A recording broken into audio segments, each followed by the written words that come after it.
कौवे ने बताया है कि इस संसार में एक महिला सबसे बड़ा धोखा कब देती है और किन किन स्थितियों में और कौन कौन से स्थानों पर धोखा देती है।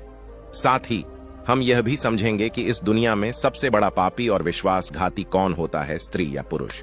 तो दोस्तों, वीडियो को पूरा जरूर देखिए। बहुत समय पहले की बात है, एक जंगल में एक वटवृक्ष पर एक कौवा और कौवी का जोड़ा रहता था। वे दोनों एक दूसरे से बहुत प्रेम करते थे और दूर दूर तक उनके प्रेम की चर्चा होती थी। लेकिन एक दिन किसी कारणवश से कौवा और कौवी के बीच झगड़ा हो जाता है।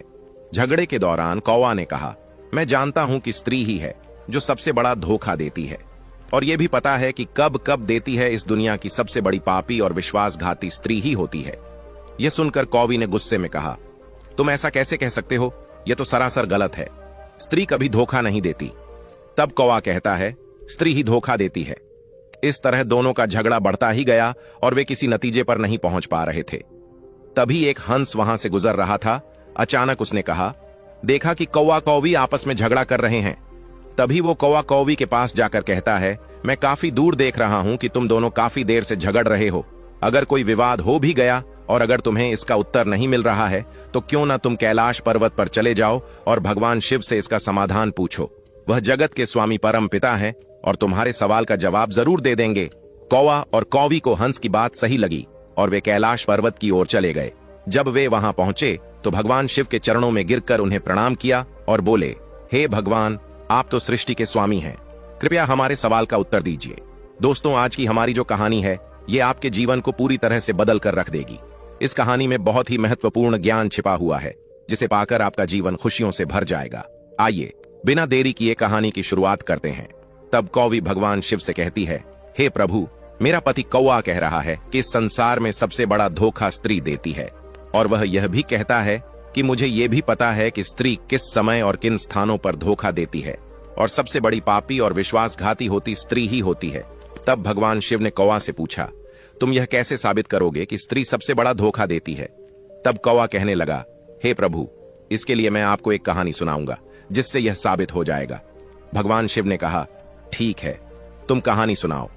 मैं ध्यान से सुनूंगा और देखूंगा कि तुम्हारा कहना सही है या गलत। तब तक माता पार्वती भी वहां आ गईं और कहने लगीं, हे प्रभु, मैं भी यह कहानी सुनना चाहती हूं और जानना चाहती हूं कि आखिर स्त्री कब और क्यों धोखा देती है। अब कौवा कहानी सुनाना शुरू करता है। एक समय की बात है, एक राज्य में उग्रसेन नाम का एक राजा राज करता था। उसके 4 बहादुर बेटे थे, जिनमें सबसे बड़ा बेटा विश्वजीत था। वह न केवल बहादुर था बल्कि देखने में भी बहुत सुंदर था। उसकी पत्नी का नाम रत्नावती था, जो खुद को सबसे सुंदर मानती थी।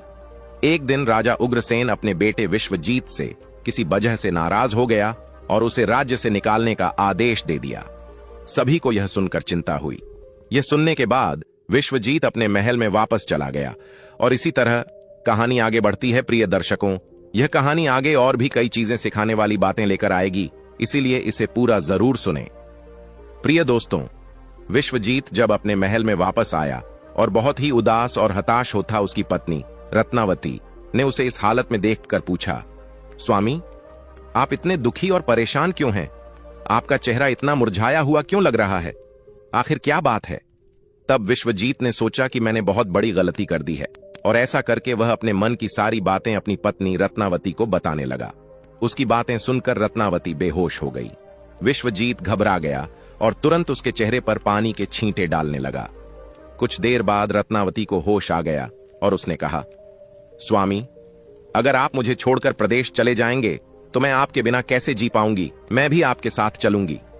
यह सुनकर विश्वजीत ने कहा, प्रिय, तुम मेरे साथ कैसे चल सकती हो? जंगल में कई मुसीबतें होंगी और तुम महलों में रहने वाली हो। इन कठिन परिस्थितियों को तुम कैसे सहन करोगी? लेकिन रत्नावती ने जवाब दिया, स्वामी, चाहे कितनी भी मुसीबतें आएं, मैं आपके साथ ही रहूंगी। आपके बिना महलों का सुख भी मेरे लिए दुख बन जाएगा, इसलिए मैं आपके साथ चलूंगी। कौवा ने कहानी को आगे बढ़ाते हुए कहा, हे प्रभु, रानी रत्नावती की यह बातें सुनकर विश्वजीत ने सोचा कि मेरी पत्नी मेरे बिना नहीं रह पाएगी। इसलिए उसने फैसला किया कि मैं अपनी पत्नी को साथ लेकर जंगल में जाऊंगा। अगली सुबह जब हुई तो दोनों पति पत्नी महल को छोड़कर जंगल की ओर चल दिए। बहुत दूर जाने के बाद वे थक गए और एक बड़े बरगद के पेड़ के नीचे आराम करने की सोचने लगे। दोनों पति पत्नी लंबे सफर के बाद बहुत थक चुके थे। ठंडी ठंडी हवा चल रही थी और उन्हें नींद आ गई। लेकिन कुछ समय बाद एक जहरीला सांप आया और रानी रत्नावती को काट लिया। कौवा कहानी को आगे कहाता है, हे प्रभु, जब सांप ने रानी को डस लिया तो वह दर्द से तड़पने लगी। उसकी आवाज सुनकर विश्वजीत की नींद खुल गई। उसने अपनी पत्नी को तड़पते हुए और सांप को जाते हुए देखा तो वह घबरा गया। विश्वजीत बहुत बेचैन हो गया और देखते ही देखते उसकी पत्नी की मौत हो गई है। उसने ऊंची आवाज में रोना शुरू कर दिया।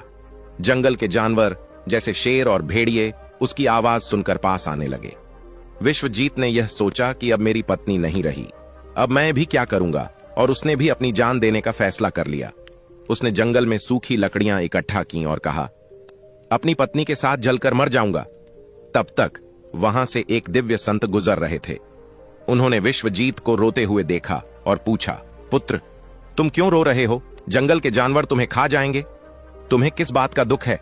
विश्वजीत ने जवाब दिया, हे महात्मा, मैं राजकुमार विश्वजीत हूं, राजा उग्रसेन का बेटा। मेरी पत्नी रानी रत्नावती को एक सांप ने काट लिया और उसकी मृत्यु हो गई। वह बहुत चरित्रवान और पतिव्रता थी।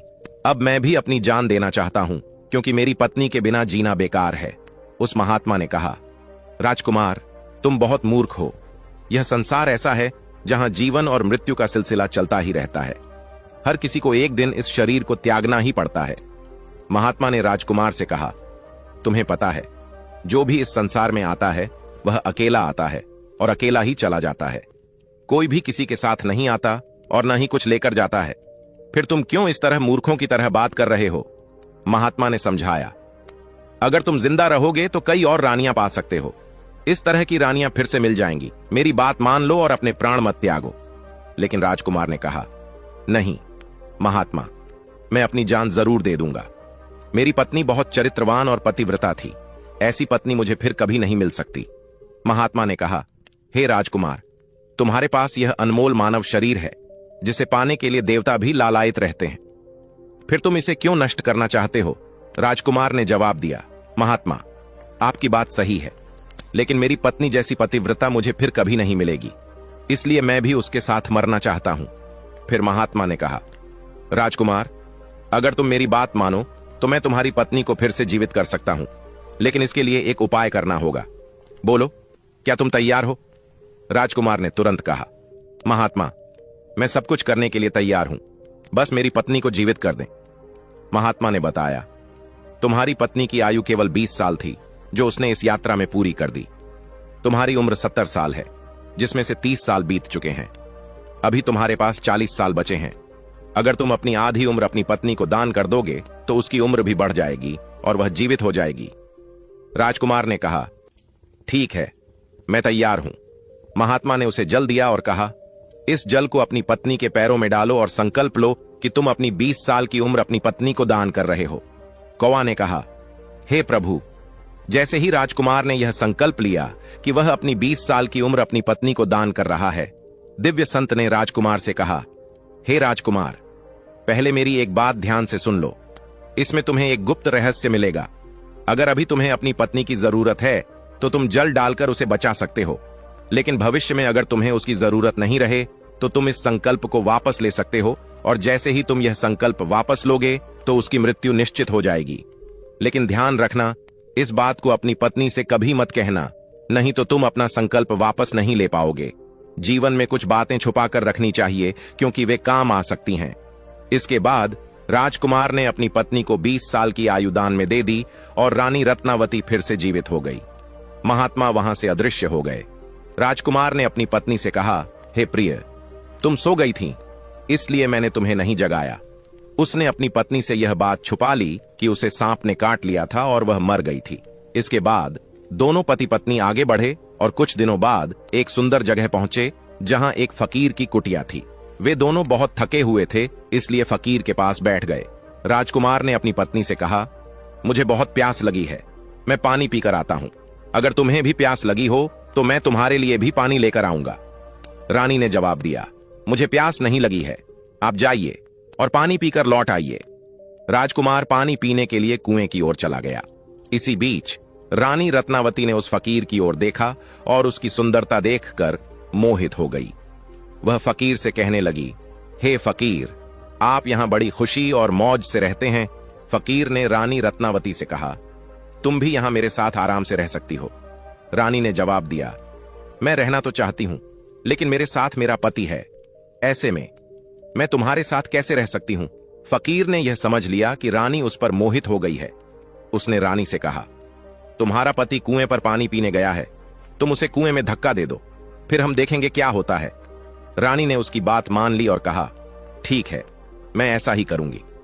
थोड़ी देर बाद राजकुमार विश्वजीत पानी पीकर लौट आया। रानी ने कहा, मुझे भी बहुत प्यास लगी है, मेरा गला सूख रहा है, मुझे भी पानी पिलाओ। राजकुमार ने जवाब दिया, मैंने तुमसे पहले ही पूछा था और तुमने मना कर दिया था। अब अगर तुम्हें प्यास लगी है तो मैं पानी का इंतजाम करता हूं। राजकुमार फिर से पानी लेने कुएं पर गया और रानी भी उसके साथ चल पड़ी। राजकुमार को यह पता नहीं था कि मेरी अपनी पत्नी ही मुझे मारने के लिए मेरे पीछे आ रही है। कुएं पर पहुंचकर राजकुमार ने बाल्टी से पानी भरने के लिए उसे नीचे डाला। तभी रानी ने उसे पीछे से धक्का देकर कुएं में गिरा दिया और खुद लौटकर फकीर के पास चली गई। फकीर और रानी एक दूसरे राज्य में जाकर रहने लगे। रानी ने वहां नृत्य करना सीख लिया और बहुत बड़ी नृत्यांगना बन गई। उसकी नृत्य कला के कारण फकीर बहुत अमीर हो गया। दूसरी ओर जब रानी ने राजकुमार को कुएं में धक्का दिया था तो भाग्य से कुएं में एक जंजीर लटकी हुई थी। गिरते समय राजकुमार ने उस जंजीर को पकड़ लिया था, जिससे उसकी जान बच गई। राजकुमार विश्वजीत कुएं में लटक कर भगवान को याद कर रहा था और सोच रहा था, क्या यही मेरे प्यार की सजा है? तभी एक बंजारा अपनी बाल्टी लेकर कुएं के पास आया और पानी भरने के लिए बाल्टी नीचे डाली। विश्वजीत ने उस बाल्टी को पकड़ लिया। बंजारा देखकर चौंक गया और पूछा, तुम कौन हो? विश्वजीत ने जवाब दिया, मैं मुसीबत में हूं, कृपया मुझे बाहर निकालो, मैं तुम्हारा एहसान कभी नहीं भूलूंगा। बंजारे ने उसकी गंभीर स्थिति देखकर उसे कुएं से बाहर निकाल लिया और पूछा, तुम यहां कैसे गिर गए? विश्वजीत ने कहा, मैं सब कुछ बताता हूं। मैं एक राजकुमार हूं। किसी कारण बस मेरे पिता ने मुझे राज्य से निकाल दिया। मैं अपनी पत्नी के साथ जंगल में आया था। एक सांप ने मेरी पत्नी को काट लिया और वह मर गई थी, और एक महात्मा ने मेरी उम्र की आधी उम्र मेरी पत्नी को दे दी, जिससे वह जीवित हो गई। वहां से चले फिर हम यहां पहुंचे थे और एक फकीर की झोपड़ी देखी। वहां रुककर मैं पानी पीने के लिए कुएं पर गया। जब लौटा तो मेरी पत्नी ने मुझे धक्का दे दिया। कुएं में लटकती जंजीर ने मुझे बचा लिया।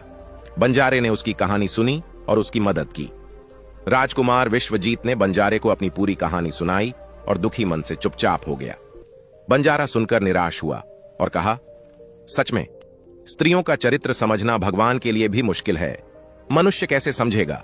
फिर उसने विश्वजीत को सांत्वना देते हुए कहा कि भगवान दयालु हैं और वह तुम्हारी मदद अवश्य ही करेंगे। बंजारा ने विश्वजीत को अपने झुंड के साथ रहने का आमंत्रण दिया। विश्वजीत ने सहमति दी और बंजारों के साथ रहना शुरू कर दिया। कुछ दिनों बाद बंजारों की मदद से वह उस राज्य में पहुंच गया जहां उसकी पत्नी रत्नावती और फकीर रहते थे। विश्वजीत ने बंजारे से कहा कि मैं कुछ दिन इस राज्य में रहना चाहता हूं। बंजारा ने उसकी इच्छा को स्वीकार कर लिया। राजकुमार भूखा था, इसलिए उसने राज्य में काम की तलाश की। एक व्यापारी ने उसकी मेहनत देखकर उसे नौकरी पर रख लिया। धीरे धीरे विश्वजीत को व्यापारी ने बड़ा सम्मान दिया और उसे मुनीम बना लिया। आगे कौआ कहता है, हे प्रभु, एक दिन राजा के दरबार में रत्नावती का नृत्य होने वाला था। राजा ने शहर के सभी बड़े व्यापारियों को निमंत्रण दिया।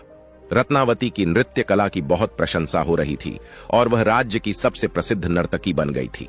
सेठ ने विश्वजीत से कहा, मैं राजा के दरबार में नृत्य देखने जा रहा हूं, तुम भी चल सकते हो अगर चाहो तो। विश्वजीत ने कहा, हां, मैं भी देखना चाहूंगा कि इतनी प्रसिद्ध नृत्य कौन कर रहा है। राजकुमार विश्वजीत अपने सेठ के साथ राजा के दरबार में पहुंच गया। वहां रानी रत्नावती ने अप्सरा की तरह नृत्य किया और सुंदर गाने गाए। सभी लोग उसकी कला से प्रभावित हुए और उसकी बहुत तारीफ की। विश्वजीत ने रत्नावती को एक अंगूठी भेंट करवाई जिसमें एक हीरा था। रत्नावती ने अंगूठी देखकर सोचा कि मेरा पति अभी जिंदा है और यही है। उसने सोचा कि मुझे कुछ ऐसा करना होगा जिससे मैं अपने पति को मार सकूं। रत्नावती ने तय किया कि मैं राजा के लिए एक ऐसा सुंदर नृत्य और गाना पेश करेगी जिससे राजा खुश होकर मुझसे कुछ मांगने के लिए कहेगा, और उसने ऐसा ही किया। राजा ने रत्नावती के नृत्य को देखकर प्रसन्नता जाहिर की और पूछा कि तुम क्या चाहती हो? रत्नावती ने राजा से कहा कि मुझे एक वचन दे, मेरा यहां पर एक शत्रु यानी राजकुमार विश्वजीत को फांसी की सजा देना है। राजा ने आदेश दिया कि विश्वजीत को फांसी पर चढ़ा दिया जाए। विश्वजीत के सेठ ने देखा कि विश्वजीत को फांसी पर चढ़ाने का आदेश दिया गया है। वह विश्वजीत के पास गया और पूछा कि तुमने क्या चोरी किया है। विश्वजीत ने कहा कि मैंने कुछ भी नहीं चुराया, और उसने कहा कि मुझे बस 2 बातें कहनी हैं। सेठ ने राजा से चर्चा की और सभी व्यापारियों ने राजा से कहा कि विश्वजीत निर्दोष है। अगर राजा ने उसे न्याय नहीं दिया तो वे शहर छोड़ देंगे।